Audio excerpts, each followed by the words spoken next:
It's on. Good morning. Okay, I have an echo here now. That's as freaky. Ooh. Okay, let's try this. Is that better? No. Hang on.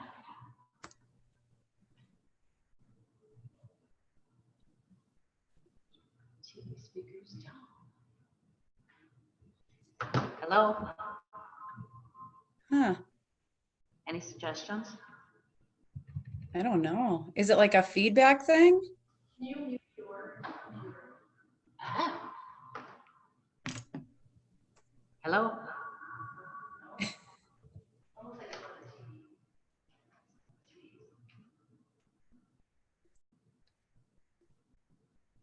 Hello?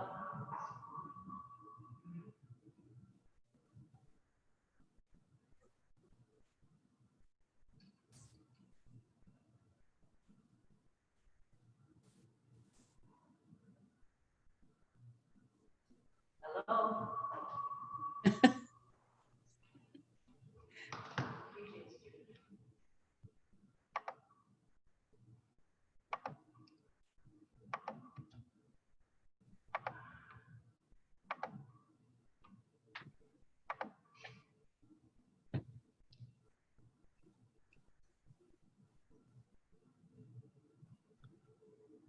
Wonder if I turn my volume. Is it still? Oh, you know what? It's coming out of the sound bar. Oh.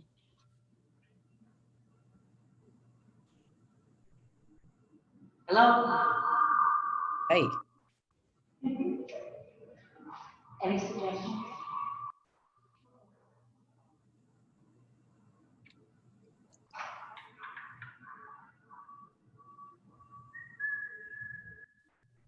I can play this all day long.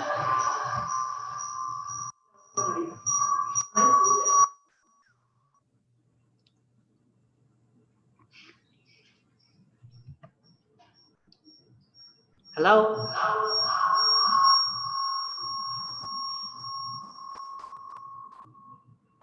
I have no idea.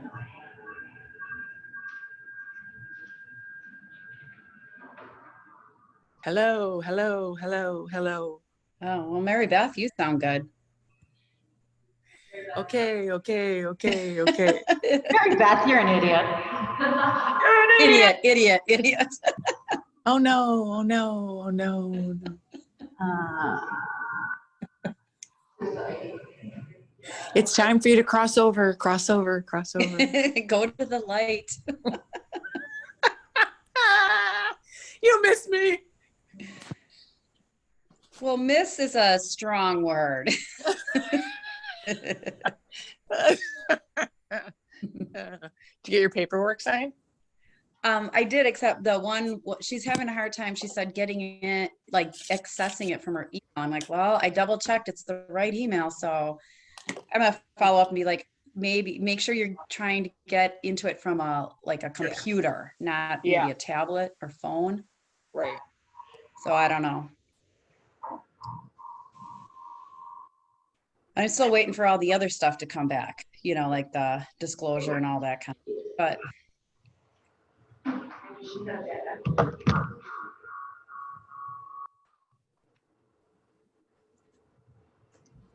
We're still waiting for Janine.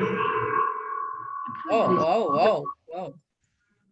You guys are all muted. Put your volume down.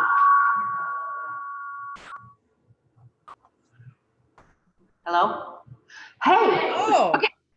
Let's try this again. And let me just open it up on the TV. See if we can do that. Is that better? Is that better? Yes. Hello? Okay, we got it figured out, I think. Let me text Janine. Connie, did she call you? She did not. Okay, she may or may not be on. She's at a showing right now in Glendale. Wow. Okay. So what we're going to be doing today is going over buyer agency and buyer consultations. So what everybody needs to do is figure out some sort of a presentation when you meet with buyers, because it's really important. I don't know where to look here, I'm sorry.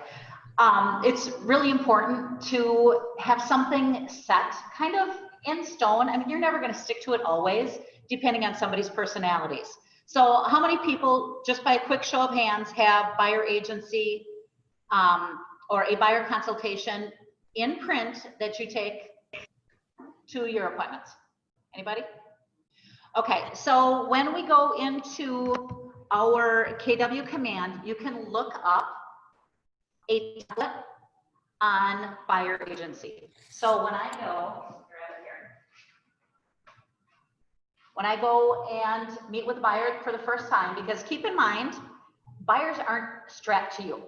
They can walk into an open house, they can write an offer, they can go to their neighbor's house and write an offer. You can work with them for a year or 2 years and they will just cheat on you like a bad college boyfriend, okay? They will. They'll walk into a place and just write an offer. And unfortunately, we work a lot and don't get paid. And it happens. It's happened to me. It's happened to everybody who's been in real estate for any sort of time. So keep in mind, if you want to lock down that deal, which is never really a lock, what you need to do is have a good consultation with them and figure out what they want, where they're going, how they're going to get there, and then have them sign a buyer agency. And a buyer agency is a state form. So in my folder that I bring along, I have a buyer agency, which is the WB36. I have a wish list, because you have to know what they want. And if you write it down, you're going to get all of your information. And then I have a buyer's consultation. When I go through everything with them, I leave them the folder because I have my little sticker on it. And I have all of my information on here. There's a card in here that can contact me. And then we just get to be really good friends to see what they want. So when you meet with them, sit down, and I know with the whole COVID thing, it's interesting. If they cannot come into the office, please do it in a public place, because there are a lot of creepy people out there. We have a lot of women on this call here. Matt, you can hold your own. But there are creepy people out there. You really want to be careful. When people call out of the blue, don't just meet them somewhere, especially by yourself. It's scary. You want to, I mean, we want to trust the world, but in the same token, we have to be safe. So have somebody come with you. And that's the reason why I really would like, if you guys are comfortable, to start getting together in person so everybody can meet the other people in the productivity coaching, because you're all kind of on the same page starting. And if we can grow together and kind of have an accountability partner, and if you're in a bind that somebody calls you and says, hey, I would really like to go see this place, and you have never met them before, please call and have somebody come with you.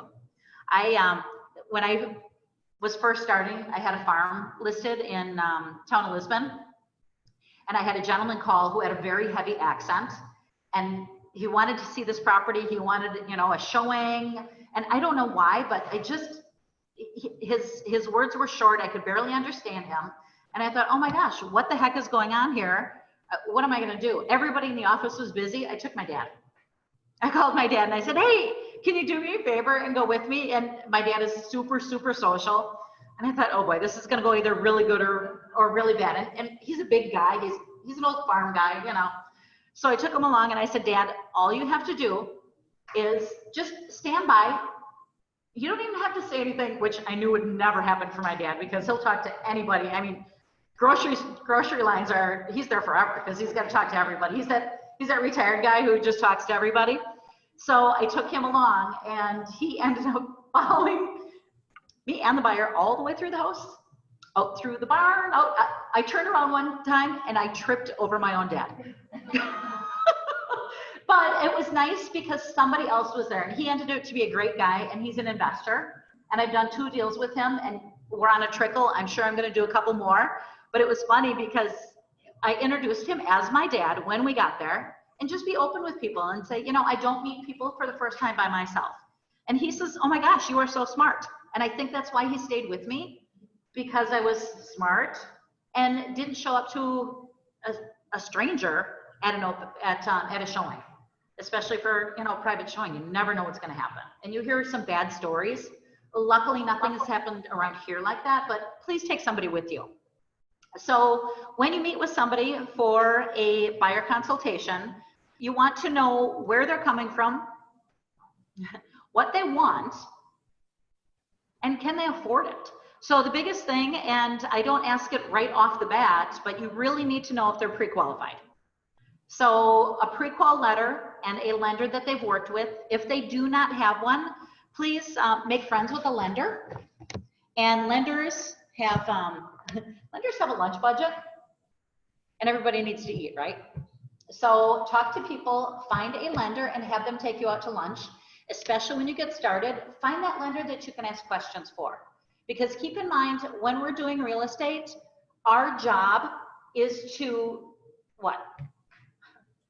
Sell real estate, right? Okay.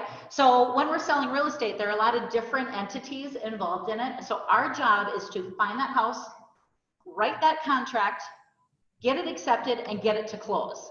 So in between, there's so many other things that come into play. One is a lender, and with lending, there are so many different types of loans.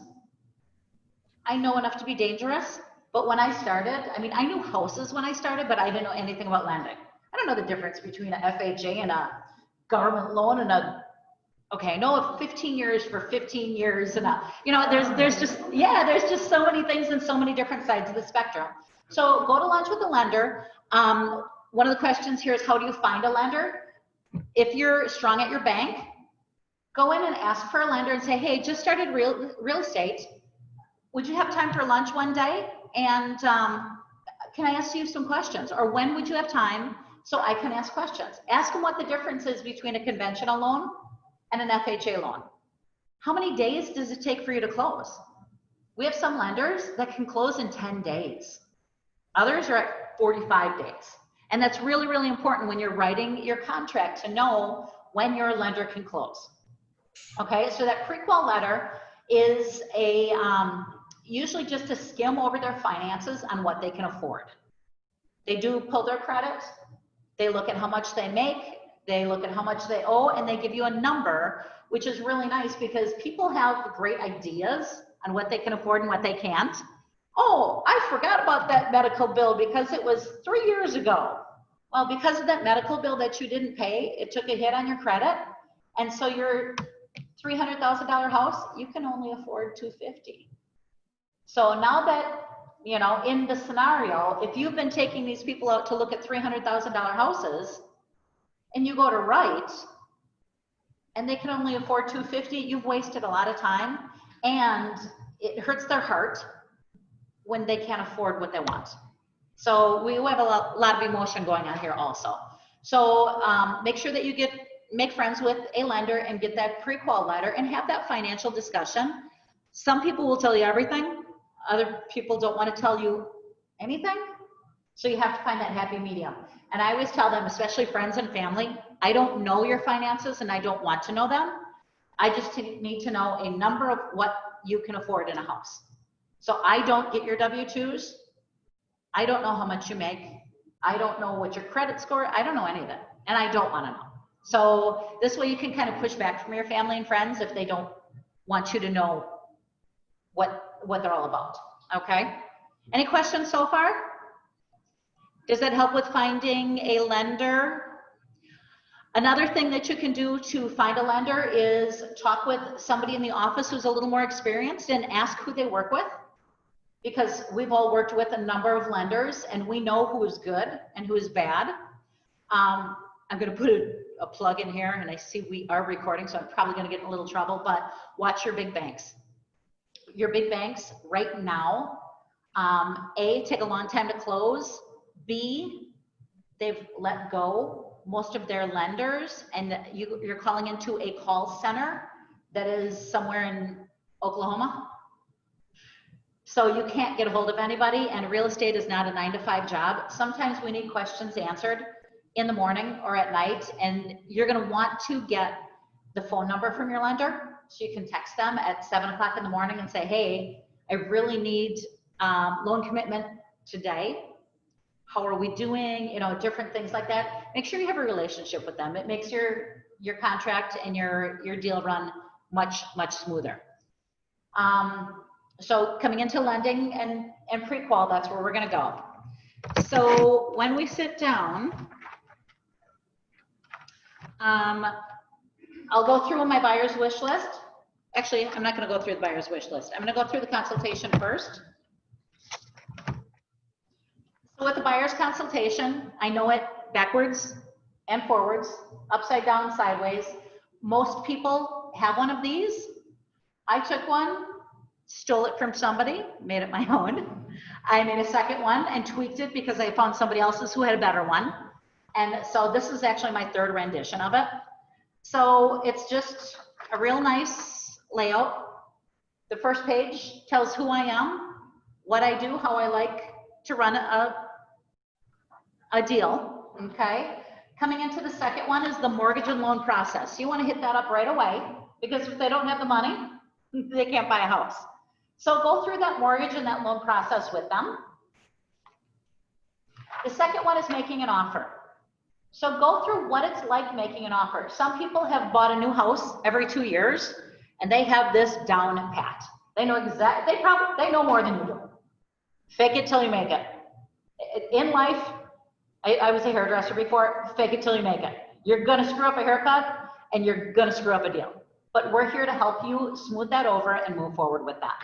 So when it comes into making an offer, explain what happens. So tell them that we will be setting them up on a portal with MLS. With that portal, I'm gonna put all your wish list in there and we'll go over that in a little bit. So I'm going to put this in. You are going to get emails on every time a new house comes up in your parameters. If we need to change it, we can always change it for you, but we will go look at houses. With the internet being the coolest thing ever, and that would be your first showing, we should not have to see more than 5 houses. Put that out there right away because you will find somebody who runs you ragged to look at 40 different houses, and then they still won't buy because they haven't been able to make a decision. So tell them right up front that, you know, we'll see, usually within 3 to 5 houses, we'll find the right fit for you if we've had a good consultation. When someone calls and says, I want a lake house, we need to drill that down a little bit on what lake they want, what's important to them. Do you want this as a cottage or do you want this as a full-time house? What is your lifestyle? Do you like to swim or do you only boat? Do you want to swim? We better have good frontage. So these are all things that get broken down. If you're looking for a house in Heartland, do you like to be more city-based or do you want to be out in the country? How much land do you want? So we're going to go over all this. I'm going to put the parameters in. When you find a house, you're going to call me or text me or put the little star on it. Then I get the notification and then we can discuss it and go see houses. Have that great conversation with them so they know what's going on. If you don't sit down and have that conversation, you're going to be running all over the place. Can I go see this? Can I go see that? Because you don't know what they want. Now these parameters may change once they see a couple of houses. Let's say they didn't say they wanted a ranch, but the first 2 houses you went to were colonials with stairs. After they've walked up those stairs a couple of times, they may say, well, there's too many stairs. Do you want me to change your parameters into a ranch? We can always change them. So really get down and have that great conversation with them. The next thing that we go into is closing. When we close, the keys are yours. Oh, and I'm going to back up. Sorry. In writing an offer, put in here what happens when you talk to them about what happens when you write an offer. When we write an offer, the seller will either accept it,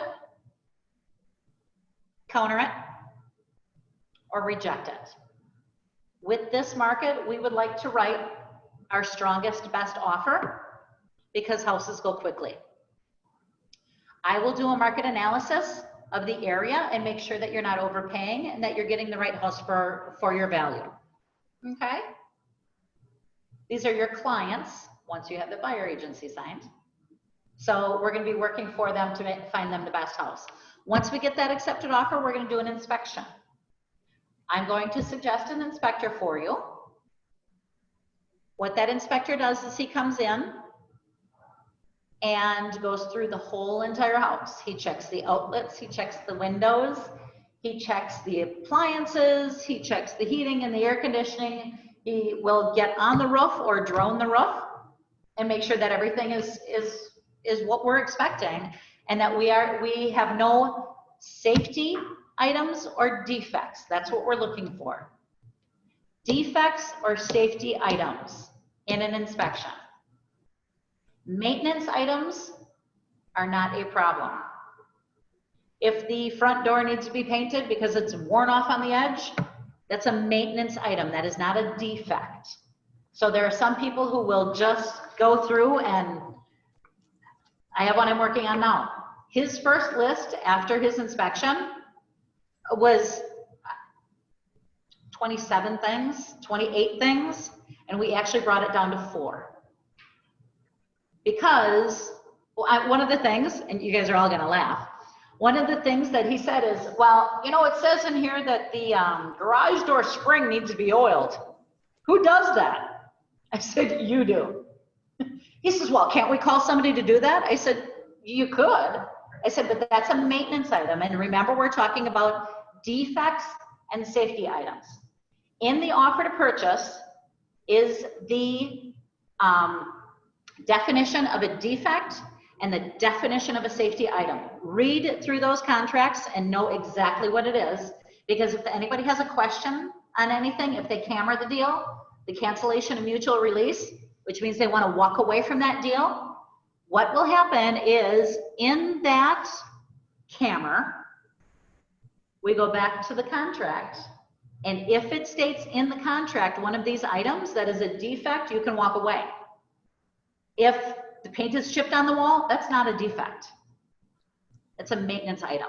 So they can't walk away with that. So everything goes back to that contract if there's a problem, because it is a legal and binding contract. Does it make sense? Okay, so the question is what if it's an FHA loan? FHA loans have a little different parameter. Now this is interesting because it depends on the lender on who's doing the FHA loan. I've had FHA loans go into the house and inspect it, and I've had FHA loans, they never even go by. So with FHA loans, talk to the lender and see what the parameters are. Chipping paint on porches and windows are a big thing with FHA. Railings are a big thing with FHA. Now a railing is a safety item, so that would be covered, but that paint chip is that FHA thing. That's the, yeah, it's, well, and that's a FHA thing. So keep in mind also when we're accepting offers on a listing, I'm jumping around a little, sorry, but when we're accepting offers on a listing, if this house is not up to par, does it have chipping paint? And you have 2 offers, I would take that conventional loan over the FHA. Because that conventional loan does not have to scrape and paint. And the day before closing, I have gone to a house and scraped and painted. I know it's over and above and it's not in the realtor, but you do things to close deals. So just looking at what you get when you get your offers and in comparison is where you're gonna look at that. Great question. Anybody else have questions while we're moving along? You guys, I can talk forever. I don't have any right now, Miss Connie. Everybody good so What far? about VA loan? VA loans. Okay, that's a great question. Beth said, what about VA loans? So with a VA loan, they have the same parameters as your FHA. FHA is a loan for people with lower credit scores. That's the best way to explain it. So first-time home buyer, somebody who doesn't quite have their act together yet, or somebody who got into a little bit of trouble, they can qualify for an FHA loan. The interest rate is higher. You can do 0 to 3% down depending on what lender or where you're going through. But they watch everything that's going on with that house. Another thing with your FHA loan is you have to pay, I'm totally drawing a blank. Escrow. No, your insurance. PMI? You know, PMI, thank you. You have to pay your PMI insurance. So your PMI insurance is paid on an FHA loan when you're under 20% of your value in your home. So if you're under 80% loan to value, you have to pay that PMI insurance. With an FHA loan, that PMI insurance stays with you the whole entire loan until you refinance. So keep that in mind. So when somebody gets that FHA loan, they're going to be paying, and it's a percentage. You have to ask the lender about that, because the percentage of PMI depends on their credit rating, their credit score. And this is where you're going to go to lunch with a lender and pick their brain on how these different loan and packages work. Okay, a VA loan is similar, but they get a lower interest rate because they're VA and they do not have PMI insurance. Okay, but they are pickier. VA loans will usually always send somebody out to that house. Yeah, and Connie, Mm-hmm. remember they require a termite inspection also. Correct, The correct. VA. Thank you. VA loans require termite inspection that the seller has to pay for. I know, Connie. Wisconsin, we've had 2 Connie. cases of termites in the last 20 years, right, Cindy? Hey, Cindy Connie, got caught on that one, and it was a last minute because when was that, last June? It was last Labor Day weekend Yes, on the house Labor Day on, weekend. yeah. And they changed that rule last year, right around Labor Day weekend, and Cindy had a deal going on, and she's like, where do I get a termite inspector? I said, I have no idea. Why do you need a termite inspector? We're in Oconomowoc. Do you remember how much it was? Yeah, it was about $250. $250. And Cindy was caught off guard, and bless her heart, she paid for it to get the deal closed. Yeah, and I paid for it. Yep. So, there's just a couple little things that are a little different with your VA, your FHA, and your conventional loans. Honey, do you know anything about the taking advantage of your arms right now? So your arms are based on a conventional loan, but it's only a 3-year lock or a 5-year lock. So that's where you'll see the 3-year ARM. And yeah, sometimes they go to 7, but 3 and 5 are real common, especially if somebody is not planning on staying in that house for long. Let's say they're a transferee. Let's say it's their first house and they know they're going to move in 3, 4, or 5 years. Then they'll do an ARM because the interest rate on an ARM is, well, they're all really low right now. Anybody who has deals, what are you locking in on for your loans right now? 2.6. 3.6. Yeah, 3.25. 325, 3, somebody said a 2 something? I'm getting 2.7, 2.6s. 2.7, 2.6. That is free money. Anybody who you know is thinking about buying a house, do it now. It's free money. You can't get cheaper money. I remember my parents were like, oh, we're paying 30% interest on our loan. And I didn't get it back then, but now I look at it, that's really, really expensive. Another thing that works really nice, and I'm going to give you guys this. I'm bouncing around a little bit, but I'm covering a lot of little things that go in with this. When you go on your phone and you type in mortgage, now there's a couple of them. When you type in mortgage calculator, down on the bottom here, don't type in the whole thing, but if you type in mortgage calculator, don't hit a site, just go down to the bottom and tap, oops.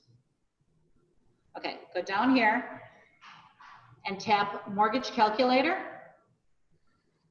This comes up. Super quick, super convenient, and super easy. When you're showing houses, especially right now, they may have to pay a couple thousand more. When you put the number in here and it only costs them $1 Starbucks a month to own this house by adding another $1,000 in your offer, you can have those hard monies. And I've gotten some really good deals because of this, especially if you're in competition with somebody and they don't want, if they're pre-qualified. If they don't want to pay a little bit more, put in, so here's I'm just going to punch in 2.75. So a $240,000 loan at 2.75% interest is $980. So anyone, any of your friends, any of your friends' friends, any of your family members, any of your kids' friends who are paying more than $1,000 a month rent really needs to get their hiney out there and purchase a house. Because A, you're building equity, B, it's cheap, and C, you'll have something for yourself. So that's a really good selling point for you guys. Money is really cheap right now. If you're thinking about it, let's go. And now I'm going to back it up a little bit. I'm going to give it 3%. At 3%, $240,000 is $1,012. Okay, so let's just say we're in competition with people and asking price is $240,000. But we know there's a couple offers coming in and we're going to write a really clean deal. If we take and up this to $245,000, take a wild guess, $5,000 more, take a wild guess what the payment would be. We're at $1,012. 1,019. A little bit more, 1,033. So $5,000 more is $21 a month. Okay, at $21 a month, here's my fancy calculator. $21 a month divided by 4 weeks for $5.25 a week, which is 1 Starbucks grande latte. Bye, Dave. You'd like to be in your house. You love this house. Is it worth 1 coffee a week to lose this house? Because that's what's going to happen.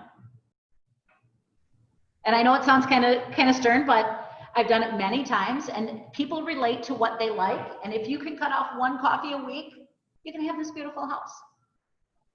Okay, so break it down into normal terms, layman's terms, because when we all talk real estate, we lose them. It's only, I mean, $21 a month sounds like a lot, but it's a coffee a week. Okay, so I'm going to jump back in here. So back into our consultation. We go over closing. When we go to close, all of your paperwork will be done. I have worked with your lender to make sure that everything runs smoothly, to make sure all of our dates and deadlines have been hit. Your approval has been done, your appraisal has been done, and we go to closing. At closing, you need to bring your driver's license, and you get the keys at closing, and it's all yours. You can have your car packed and go right there. We've had dogs at closing because they go right to the house.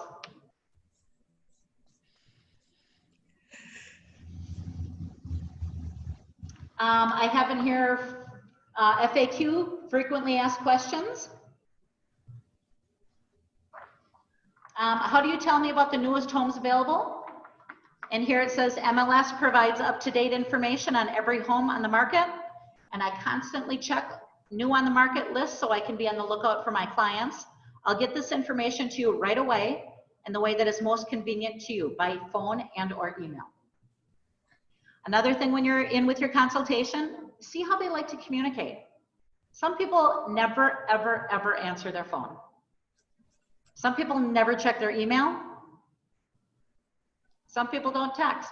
So find out what is the best way to get a hold of people. For me, texting is best because I see it right away and I can do a quick response. Even if I'm talking to somebody, you know, or I can get back with that. Email, if I'm out showing houses, I don't get to my emails until I get back to my emails, or a little time in my car that I can check everything on my phone. I know this is a really dumb question, but everybody has a good phone, right? Okay. With your phones, and especially all of the carriers right now are pretty much doing unlimited data. You have everything on your phone, all of your apps, you can't live without a good phone. It's kind of scary. And get enough memory. Get enough memory on it. Here's another one, another frequently asked question. Will you inform me of homes from all real estate companies? or only Keller Williams? All of them, okay? With our MLS system, we get access to everybody's house that is on the market from every brokerage around. If it's new construction, the new construction people are also putting their homes on MLS, and I actually do have some contacts with builders that we can help with that also, okay? Here's the next question. Can you help me find new construction homes? Yes. Most builders will do a commission with the agent.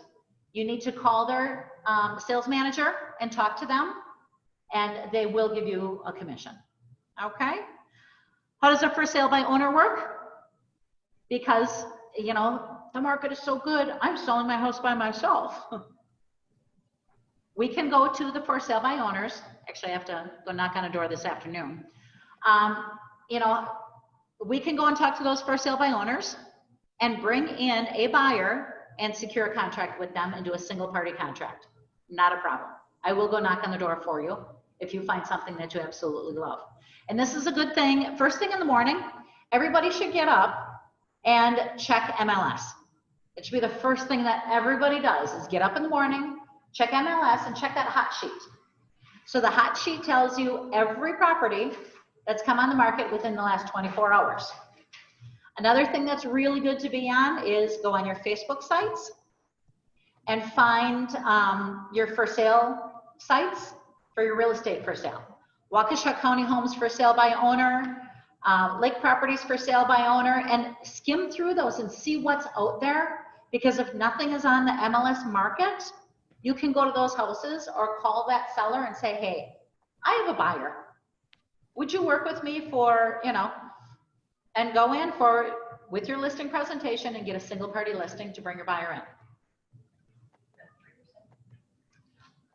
It is negotiable. I don't do it for less than 3%. I start with 6 because you're most likely going to be handling both sides and it's a lot of work. But you know what? It is negotiable. On a single party listing at the office here, you cannot go below 3. Okay? Without prior. Here we go. Here's a good question. Can we go back through our property again once an offer is made but before possession? Because when you go through a house and you get so excited, you miss so many things, and you may want to measure that living room to make sure that your couch fits. It happens all the time. Or did that kitchen have a microwave? It should be in the listing, but you never know. How big was the basement? Or is it finishable? There's so many different things. So yes, you can definitely go back in. And the second time that we go in after our accepted offer is your inspection. Your inspection is a great time to go through. You have 2 to 3 hours. And as an agent, I have a tape measure and a laser measure. And I have them in my car at all times, because when they're in and the inspector is going through that whole entire house, they can measure the living room to make sure their couch fits. They can measure the windows for their window treatments, because they may want to pre-order them so they can move in. The bedroom. I'm thinking about getting a king size bed. Is it going to fit? Let's measure it up. Some people actually have on their phone, I'm not this smart, all the measurements for the beds, because I always forget how big a king size bed is. But you know what? You can Google anything nowadays and just really help them out to feel it out. Some people, when they go through, they'll measure for their flooring and their carpet right away. So at the inspection that I had last week, they had a plumber come in during the inspection. They had an HVAC person come in during the inspection. And they also had the flooring guy come in with his samples during the inspection.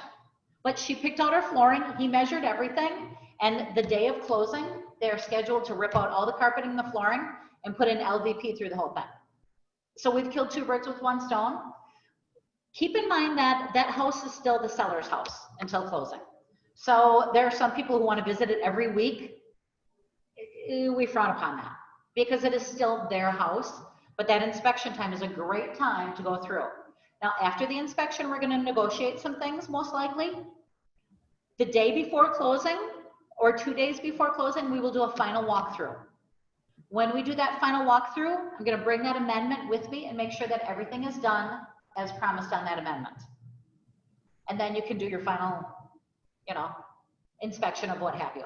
So we're making sure that everything is done on that amendment. We're making sure when they left, they didn't put holes in the walls. Doesn't usually happen, but. Well, you know, when your no good brother-in-law helps you move and they take your dresser out and not go, it happens. It happens. But, you know, they'll have to fix those things because that is not the state of the house when the offer was accepted.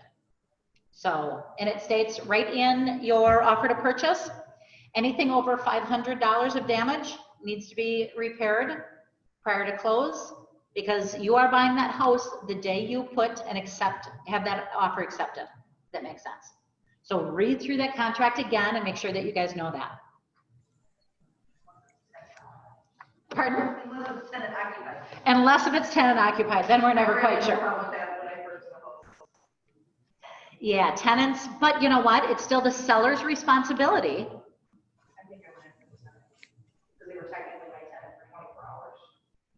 Okay. Yeah, so the question is, what if there's a tenant in the property? That house is the seller's responsibility, even if there's a tenant in it. If the tenant stays for an additional 24 hours, then it becomes the buyer's responsibility on that property because it transfers over to the buyer as the owner of that property. Does that make sense? Okay. The last question here is, once my offer is accepted, what should I do? I put together a really nice email with all of the documents attached that are accepted. And it says, congratulations, I'm so excited for you. I know that you love this home and I am here to be your negotiator and your project manager to make sure our deal goes through. Okay, here are your dates and deadlines. I will be working with your lender to make sure that we hit all your dates and deadlines so we close on time. So number one is the accepted offer, because everything with your contingencies comes off that accepted offer date. So if July 15th is our accepted offer and we have 15 days for our inspection contingency, I then write down inspection contingency due by July 30th, because 7/15 plus 15 is 30th, and I write down all these dates, and I also CC the lender on it all, so the lender knows all the dates and deadlines. So I just go through the contract and say, here's the accepted offer date. Earnest money. Earnest money is due by July 20th. The check is made out to Keller Williams Trust. It needs to be postmarked or hand delivered by July 20th at 200 East Capitol Drive, Heartland, Wisconsin. Or we can do the trust funds. If you do so desire to do that, we can do that also.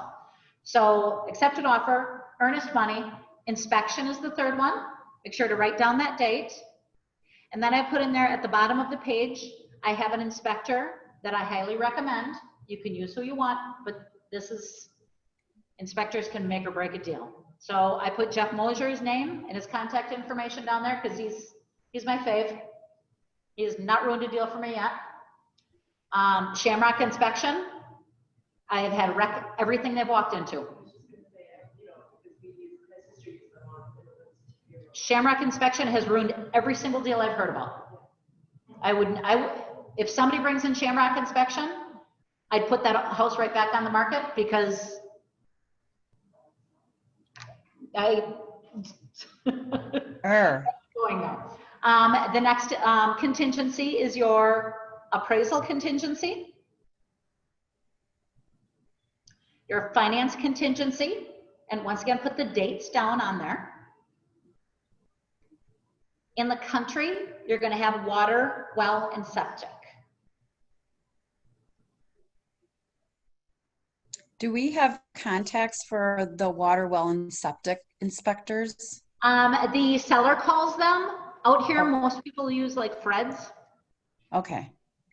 But that would be the seller's responsibility. The seller's responsibility. So they need to get to the buyer in the contract. I think it's 10 days before closing, unless if you put another date in there. So the seller is responsible for that, but they need to get that information back to you. So if they don't get the information back to you by that date, you can walk away from the deal. Now keep in mind also, as a buyer's agent, if we do not hit these contingencies, we get nothing. Big fat egg zero. So if you are not done negotiating your inspection by that due date, midnight of that due date, or whatever is stated on the contract, they don't have to do anything. I don't care if the basement is falling in. If you have not negotiated on a amendment to the inspection that the seller to put in drain tile in the basement, you're SOL. Okay, so make sure you hit your dates and deadlines. The same thing with if you do not have your loan commitment by that date, you have to buy that house. If you can't get the money, you can be sued. You lose your earnest money, you can be sued. Sorry to be so hardcore, but dates and deadlines are really, really, really important. Okay? Oh, and the closing date. Make sure you tell them closing date. Yay! Little party hat, little whatever. With the inspection contingency, I was put on there, please call inspector ASAP. And then I call them and reinforce that, because when they see that date, if they've never done this before, if it's due on the 30th, they'll call the inspector on the 29th. Well, we can't have our negotiations done by then. So an inspection should really be done. And some of them are a week out. And you know what? People are going on vacation now. You got to give them a little break.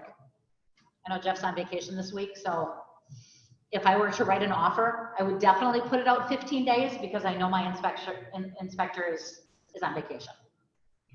So that's a good thing to get relationships with people also, so you kind of know what's going on. The negotiations have to be done by like that date. Does the work need to be done? No, great question. So the question is, the negotiations have to be done by that date.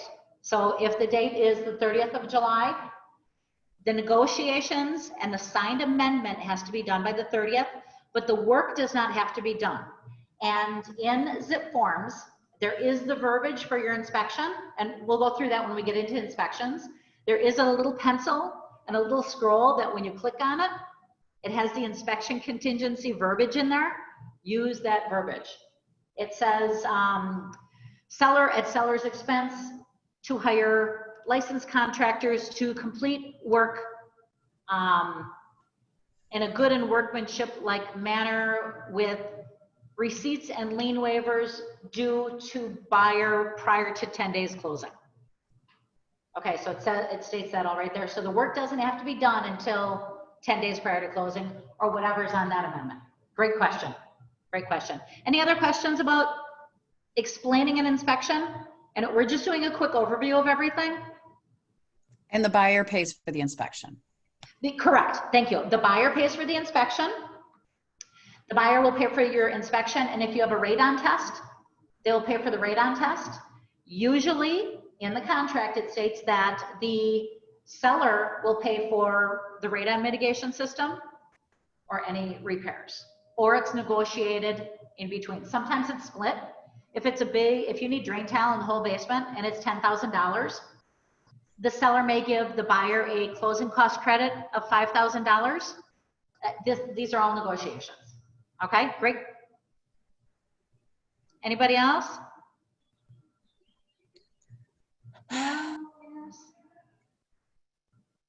Okay. I know that they're doing a lot of granting the occupancy now to make you more favorable. Okay. So the question is granting occupancy. With houses being on the market so quick and so fast, and this is something you can share with your buyers also, is buyers will say, right now, I heard that the market is crazy. Yes, it is. If you're looking for a $250,000 house in Heartland, we are wearing tennis shoes and we're running your asses around and we will find you a house.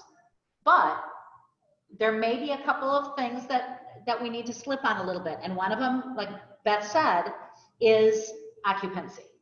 So before you write the offer, I always call the listing agent. Always call the listing agent.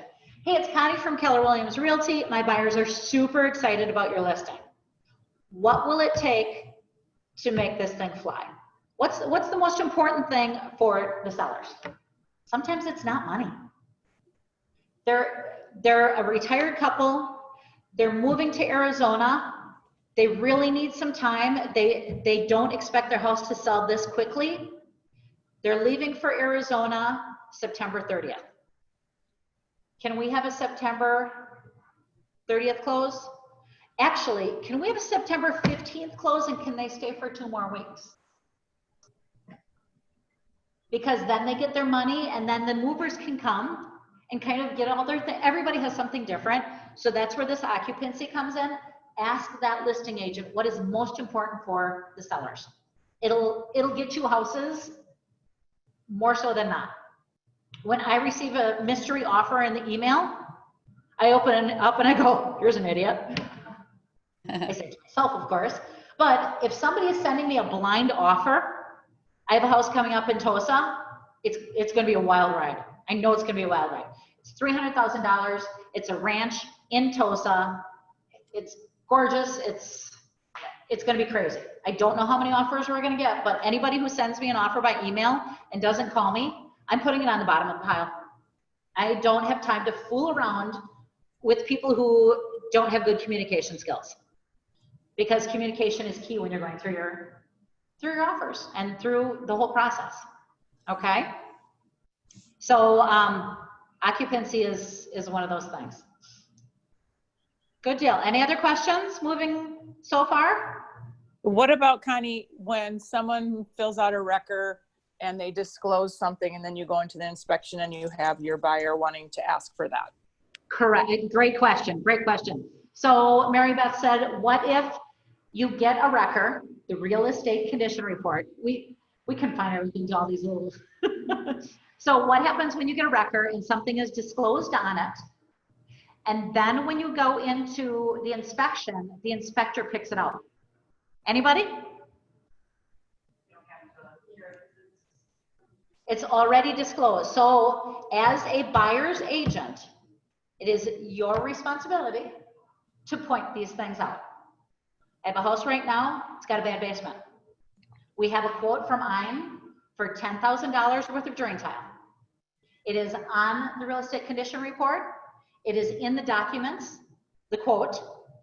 And when the buyer came in, I said, you saw the real estate condition report. Here is the quote for the basement. This is in full disclosure.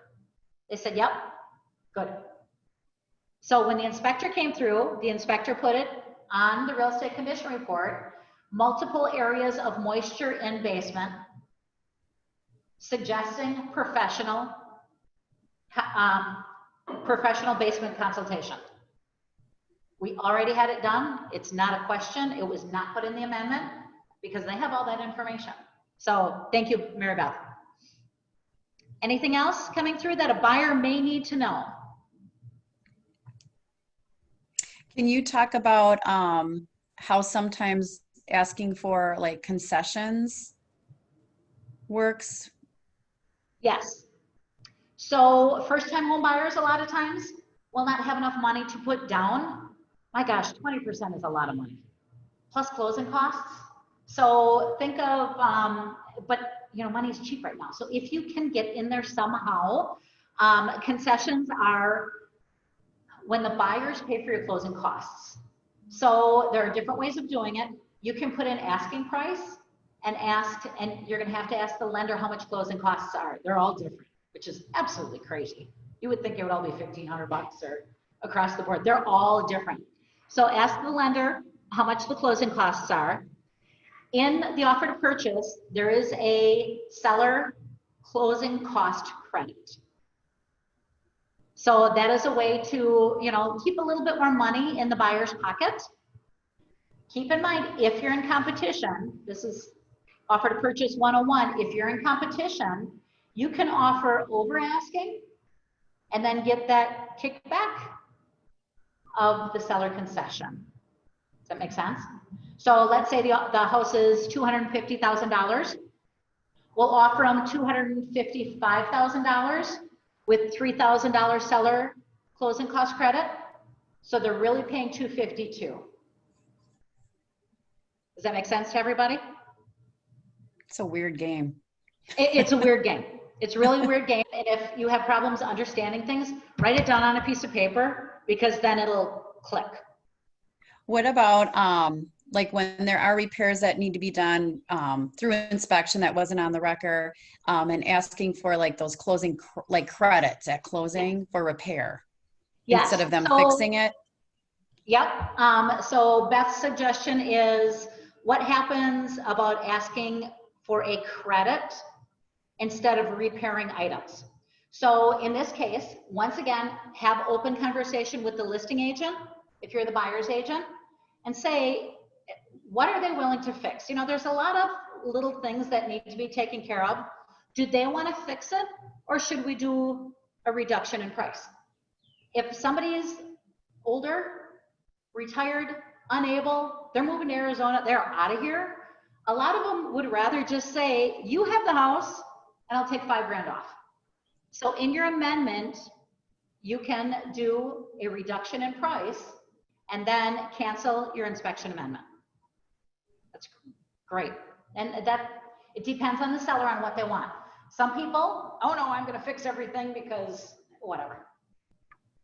So you're gonna want the seller to get quotes on all these things. I usually always send it over with everything on it first and then have the conversation, and if the buyer is okay with it. Sometimes the buyers don't want to deal with it either. They want it fixed when they move in. I want this taken care of. Okay? Great points. Anybody else? There's a couple of chats here. Does anyone have a lender that's good with USDA loans? I do not. But what I would do, is everybody on the Facebook page? Okay, so Lake Country Facebook page, North Shore Facebook page, Southwest, I would say New Berlin, Southwest page. Yep, and Germantown. So take and ask on there, Sarah, and see who has a good USDA loan person. Do you ever recommend your sellers do an inspection before listing so that it's available for buyers during showings previous to making offers? Yes, that is another option, is to do a pre-listing. So the inspector will go out, inspect the house. You can have your inspection right there, especially if it's going to be a quick turnaround. If you think there might be some problems, sometimes we walk into houses and you go, oh my gosh, but the sellers don't want to hear it. So coming from a third party doesn't make you look as bad because you're getting that inspector in to find things wrong, especially if, I mean, when you're looking at the roof and you know that roof needs to be replaced, or if the soffits are hanging off the house, suggest an inspection. It's $400. I've seen some agents pay for it just to make the deal go a little bit smoother. It's a write-off. It is out of your pocket, but you know, for that $400, depending on who you go with, $400 to $500, it's kind of nice to have that. That's great. So I just showed a duplex, and the sellers did have a pre-inspection, which was really nice. So we could like look at things. And with it being a competitive market, since that was such a recent inspection, as a buyer's agent, it's always risky not, you know, having inspection, but in order to get the house in that situation, might that be an opportunity to waive the inspection? Yes. So you have the option when you're writing the offer, the comment, I don't know if you guys heard that. The comment was, by having a pre-inspection, because it's such a competitive market, do you take that inspection or do you still request your own? If it's a reputable inspector, I would go with that and tell my buyers, this is what's going on. The inspection is already done. If it's John Schmalling Inspection Incorporated with my 3 daughters and 4 sons, I've never heard of them.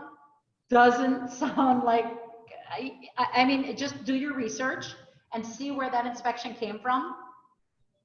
If they're reputable, go through the inspection report yourself. And before you guys do showings, everybody knows where that documents tab is, right? So there's a documents tab on MLS. Do that drop down of documents, look at the record, look at any other documents that may be in there. If it's before 1978, there's going to be addendum S, whatever. It's state standard. I'm wondering when they're going to get rid of it, but somebody's going to be stupid and chew on the windowsills, and then they're going to make sure we keep it for another 5 years. A survey, you know, if there's a survey in there, take a look at that. Make sure that the neighbor's garden shed is not on their property. Could be a problem. Or make sure that your garage corner doesn't encroach on the neighbor's property. It happens. Because then you have to go through different mitigation things, and it might get messy. Look through those documents. If there's an inspection report there, look through it. And the more inspection reports you look through, you'll see who's a good inspector and who isn't, and what pops out at you. Also, it depends on what's important to the buyers. I went through a house and all of the kitchen outlets were not grounded in the kitchen. So it was a younger gentleman buying it, and I said, okay, Morgan, we need to, you know, do an amendment for all these outlets. He says, nope. He said, I already talked to my uncle who's an electrician. He says, I don't even care about that because he's going to redo all the outlets and put can lights in for me. Right? Because not having your kitchen outlets grounded with GFCI outlets, especially when one's right next to the sink, is kind of a safety hazard. But he didn't care about it because his uncle's an electrician. So know your buyers, feel things out. If they're going to take and, oh, what's another one? If they're going to rip out the kitchen wall, we probably aren't concerned with, you know, there's just certain things. Or if the buyer is a remodeler, he probably doesn't care about anything and he wants the best price because he's going to rip it apart anyways. Okay, so feel your buyers out and see where they're going with all of this. The next thing that I give them is a moving list, a moving checklist. Why? Because it's nice.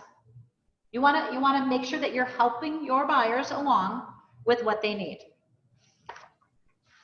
Moving checklist, and then I have what's next and what we're going to do. We're going to set you up with MLS, and the next thing that we have to talk about is buyer agency. So in the state of Wisconsin, unfortunately, we all work for the seller.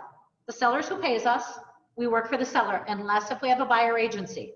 So when we go in a house, I cannot give you my opinion on anything or do any extra research for you because I'm working for the seller. I can only give you the seller's information, which is the record or any public documents. So I would love to work with you and help you out on everything to purchase a house. And in that case, I need to have a buyer agency signed. It's kind of like dating. We're not getting married. So if we need to cancel it, and if you don't like me, and if I don't like you, we can cancel this. It's not a problem. Then I bring out the buyer agency. We go through it and sign it. We get them set up, put them on MLS, and get going. Another thing that's real nice is a flow chart for the home buying process, because I just covered a lot of information.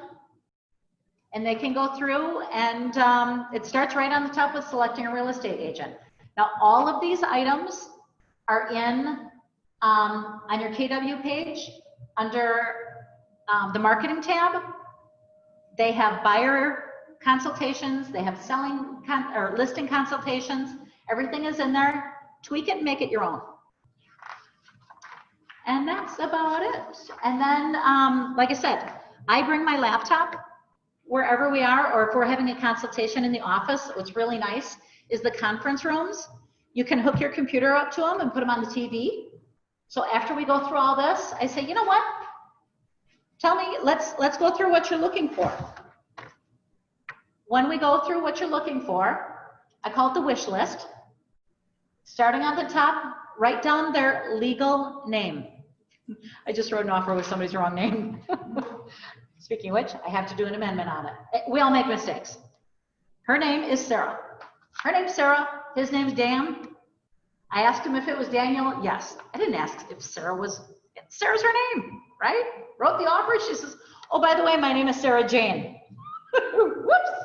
So it's not a problem. In the middle of writing the offer and getting it accepted, I left it as Sarah because I didn't want to redo all the paperwork, just being honest. But now I have to do an amendment and change the paperwork all to Sarah Jane. So write down their legal name. I've been doing this for 4 years and I screwed it up. So don't be offended if you guys screw things up. It happens all the time. Phone number, best way to reach them, email address, kids. Write down their kids' names. Most people like their kids. Some people don't.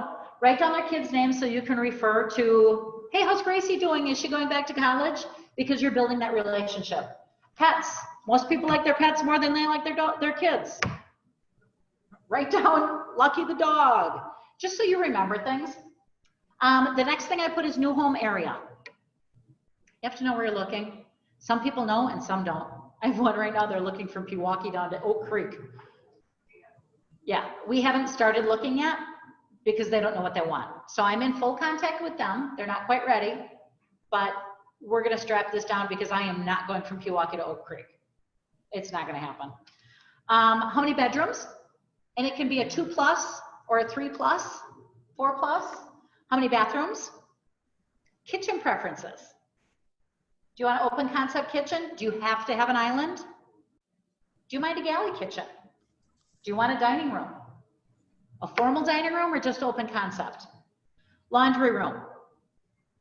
Fireplace? Yes or no? Do you need a designated office? Really important right now.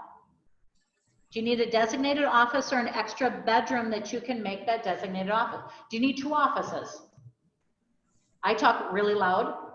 My husband cannot work at home with me. You're so loud.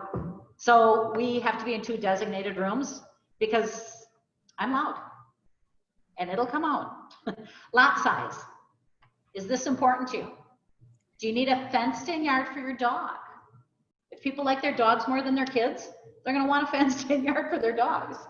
A garage? I don't care. My wife can park in the garage. I'm okay. We have to have a 2.5 car. It has to be attached. Attached, unattached. And what style? Do they want a ranch? I would never live in a salt box. I had a salt box growing up next to me, and those people were just awful, and I could never live in a salt box. I don't know, whatever it is. So figure out the type of house. A basement. Most houses in Wisconsin have basements, but we do come upon a crawl space. Do you want it finished or do you want it to be able to be finished? If we're coming into an older house with a 6-foot basement, you can't finish those off. So we need to check those off if you have to have a man cave. And people will know. What school district? I will only go to Arrowhead. Okay, fine. Where do you work? Is it important for you to be close to work? And then after we go through everything, I always tell them, now what I need you to do is bring it down to your top 5. I know we had a lot of discussion, but what is the most important thing to you? I have a 150-pound Rottweiler. I've got to have a fence. A house is fine, but I've got to have a fence for my dog. That's your number 1. On a lake, you get top 3. Sorry. You have to make adjustments. There is no top 5 on the lake, especially right now with no inventory. You might get a top 1 lake. But when it comes to different things like this, when we bought our lake house, our top 3, you guys are all gonna laugh, was livability. I knew I was gonna remodel it, but livability. And with that, I didn't want knob and tube wiring, okay? Number 2 was parking. I have 3 kids. 3 kids plus 2 adults. I need 5 cars. On lake properties, we have 2 neighbors that can only get 2 cars in their driveway. That wouldn't work for us. And number 3 was swimmability. I wanted good frontage because we play in the water all the time. Some people like to be on the lake but don't swim. They can have weeds. I had to have good, so I didn't say anything about bedrooms. I didn't say anything about bathrooms. I didn't say anything about a ranch or a 2-story or anything like that. Those are the most important things for us. So you never know. The last thing is price range. Where are we looking at? Are we at $1 million? Are we at 500? And if you're looking at $500,000 houses and they can only afford 200, oh my gosh, it's awful. And it's happened. Please ask up front and make sure you know what's going on, because they feel terrible. And in turn, you feel terrible because they found their dream house and they can't afford it. And it's kind of a slap in the face. So do them a favor and find out what's going on. Are you pre-approved? and who is your lender? Because I'm going to be in contact with them so we can make your transaction as smooth as possible. And then, do you need to sell an existing home?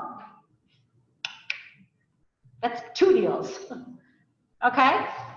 So that's the buyer's wish list that I go through. After that, I hook up the computer to the monitor and say, you know what? Let's plug in your parameters. Do a little MLS search and say, right now, these are the 5 houses. I have set up showings right from that meeting because I have the access to it. If you're not in the office, Starbucks has internet. Pull it up. Pull up a couple of houses from them. I had a deal that I closed in January. I met them at Starbucks. I pulled up the houses. We went to see one, wrote on it, and closed. It was the best deal ever. But you know what? I had a really good buyer consultation. I brought up their houses right there for them, and they said, you can really bring them up right now? I said, yeah, let's look. I said, you guys are super excited. You're pre-qualified. I said, and she was expecting, I said, you're gonna have a baby. Let's get you in before this baby. You don't wanna be moving and all stressed out when you're 9 months along. Let's do it right now when you're 4 months along. We had it closed in 45 days. It was the easiest deal ever. And it was way like it was up by Whitefish Bay, and I don't usually work, I'll refer things. It's just too far for me. But they also wanted to look in Brookfield. So I thought, oh, Brookfield, this will be good. And then when we were doing our consultation, they're like, yeah, we like Greendale too. And I'm like, what? You kidding me? I'm here because of Brookfield. And I knew nothing about the neighborhood, so I had to make a couple of phone calls. I called a couple of people and I said, okay, what neighborhoods do we want to be in? What don't we want to be in? How is this parkway? Because it was right off the parkway by the river there. Is this dangerous? She's having a baby. And they're a younger, highly educated couple. They don't want to be in the core. So it worked out really well, but be really good with your buyer's consultation and work with each other and, you know, go back and forth, script it out a little bit and get really comfortable with it, and then get comfortable with your MLS searches so you can show people right away. It makes you look really cool and like you know what you're doing. Okay? How are we doing? I didn't have my counterpart today. I'm kind of lonely. Yeah. Wait till I text her, standing me up. What about, this is not a buyer, well, kind of a buyer thing, but if you're selling a duplex, it's tenant occupied, and maybe you can't get in to the units because of the people living in there. To see the property? To see, like for me, I have a duplex and I'm not sure I'm going to be able to get into pictures or any of that because of the tenants. Okay. And So then also on the buy side, you know. Yep. Okay. You know. So the question is, you have a duplex or a rented property for sale. You need to have a conversation with that seller and say, I'm going to put it right on the line. If we want to sell your house, people need to see what they're purchasing. So in the state of Wisconsin, any landlord can get into a property, state law, but you have to give them a 24-hour notice. They own that property. So you have to give a 24-hour notice. So a 24-hour notice for pictures, 24-hour notice for showings, a 24-hour notice for your inspection. They have to let you in. It's not their house, they're renters. So the renters do have rights, but the owner, so a lot of times what people will do is if they don't want to bother the tenants, they'll show the lower property and the upper property is available for the second showing. I've had that also. Yeah, I've seen that. Does that help? Yeah, it's just tricky coordinating all that. And I have pictures scheduled for Monday and I'm like, well, I need to know that I can get in and at least in one of the sides, take some pictures. If your pictures are scheduled on Monday, today's Thursday, that is more than 24 hours. Right. You're going to have to kind of put your foot down and tell the seller, I need pictures of both sides. Yeah. If you want me to sell this, I need pictures of both sides. Especially if they can't get into it. We got to see it. Right. Yeah. So it's interesting because with every property, there are always little different things. Whether the tenant can't get out of bed, or if grandma's homesick. Now with COVID, people are a little bit on the crazy side with you know, wanting people in their house, not wanting people in their house. My listing that's going live next week, we were going through all the paperwork and she's, okay, stop. And I've known her forever. I did her hair for 20 years, okay? I know her really, really well. She says, I said, what's up? What's the matter? She says, now this whole COVID thing. I said, okay. I closed it up. I put my pen down and I said, what do you need? What do you need? How can I make you comfortable?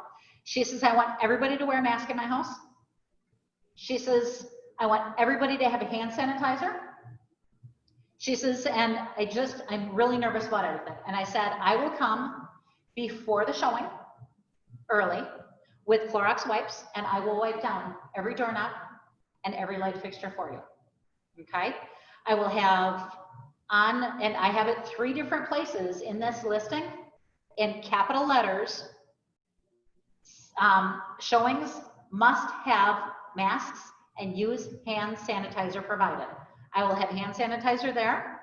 When we have the open houses, I actually will be looking for a volunteer to do an open house with me because, yeah, just to help with the hand sanitizer thing. And it's really good to see what goes on with different things. So, you know, to really put that out there for them, because people are nervous right now. Some people don't care. Other people, she's nervous about it, and I get it. So we'll make adjustments for that. And then when I'm done, I will take my Clorox wipes and I will wipe down every door handle, every handle on the kitchen cabinets, every light switch, because even if you tell people not to touch, they're 2-year-olds. They're all gonna be touching everything. We've walked around with gloves on it and doors for people. Yeah, I'm not a glove person because gloves spread things. I'd rather have your hand sanitized and wash your hands. But it's personal preference. Yeah, personal preference thing. Okay. Great questions. How we doing? Hopefully this was helpful to get you guys all going with buyer agency and working on that. Please do a buyer consultation. It really gets you to connect with people, especially if you don't know them. Actually, especially if they're a family member or a friend, because they look at you as a professional now, not just Julie McCoy, the cruise director who's showing you houses. Okay, because you're bringing in a wealth of information and you're setting them down in a personal, on a personal level. My cousin's son, so second cousin, whatever, he was 22 buying a house. I had him come in and do a buyer consultation because I wanted him to know exactly what was going on. We had the best transaction, the smoothest transaction because he knew nothing. But I told him in advance what was going on, what was going to happen, and I gave him the paperwork to show him everything. And he was just over the moon on it because he's 22, he bought a house, he's a great kid, you know. So that's that. Any more questions? Okay, so just to give a heads up to everybody, I will be doing PC at the office every Thursday. So if you want to come in, if you want to start getting a little camaraderie going on with all of the newer agents, it's really good to be able to call somebody. If you can't get a hold of your mentor or me, just to kind of get things going a little bit more. And then I'll stay an extra half an hour most days. If I have something that comes up, but I'll stay an extra half an hour to go over any questions, any contract questions, buyer questions, seller questions that you guys might have. So that is it for today. I do not have with me what we're going to cover next week, but I'll put it on the Facebook pages. I hope this worked out. What's the address of the office? Pardon? What is the address you're referencing? Oh, I will be at the Lake Country office, which is 200 East Capitol Drive in Heartland. I know Janine will still be doing remote because Milwaukee County is a little tighter. Okay, a lot tighter than we are. They're pretty much shutting down again. But out in Waukesha County, we have Superman muscles out here. Aha, just kidding. Any other questions? You guys have a fabulous day. We will see y'all next week. Thanks. Have a good day. Thank you. Bye-bye.